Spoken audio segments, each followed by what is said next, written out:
उपमुख्यमंत्री शिंदेंच्या हेलिकॉप्टरचं emergency landing, वादळात अडकल्यानंतर जुहूत landing, वादळी वाऱ्याचा हेलिकॉप्टरला फटका।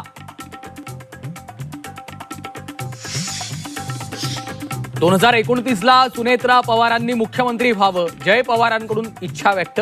2029ला सुनेत्रा पवारांची राष्ट्रवादी मुख्यमंत्री पदासाठी आशावादी।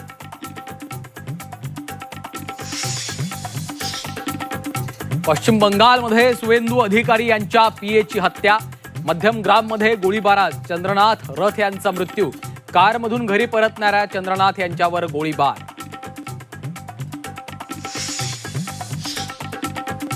तामिळनाडूत सत्ता स्थापनेच्या हालचालींना वेग, थलपती विजय यांनी पुन्हा घेतली राज्यपालांची भेट। सरकार स्थापनेबाबत सस्पेन्स कायम, तर तामिळनाडूचे राज्यपाल म्हणजे दुसरे कोश्यारी, राऊतांचा टोला। नाशिकमध्ये खरातच्या बँकेतील लॉकरवर ईडीची मोठी कारवाई, लॉकरमध्ये दागिने, हिरे, अमेरिकन डॉलर जप्त, काही महत्त्वाचे कागदपत्रही ईडीच्या ताब्यात।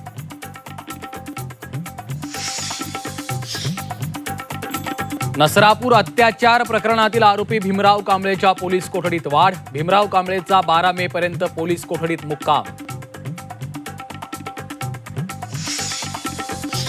नागपुरात मुरुम माफियांचा धुमाकूळ, कारवाईसाठी गेलेल्या तहसीलदारांवर हल्ला, तहसीलदारांना जेसीबीला लटकवत नेल्याची संतापजनक घटना।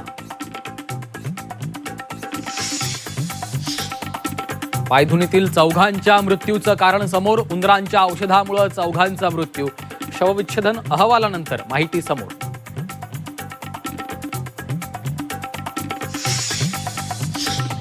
आणि राज्यातल्या अनेक भागांमध्ये अवकाळी पावसाचा फटका, कोकणासह विदर्भ आणि मराठवाड्यात पावसाची हजेरी, शेतकऱ्यांमध्ये पुन्हा चिंतेचं वातावरण।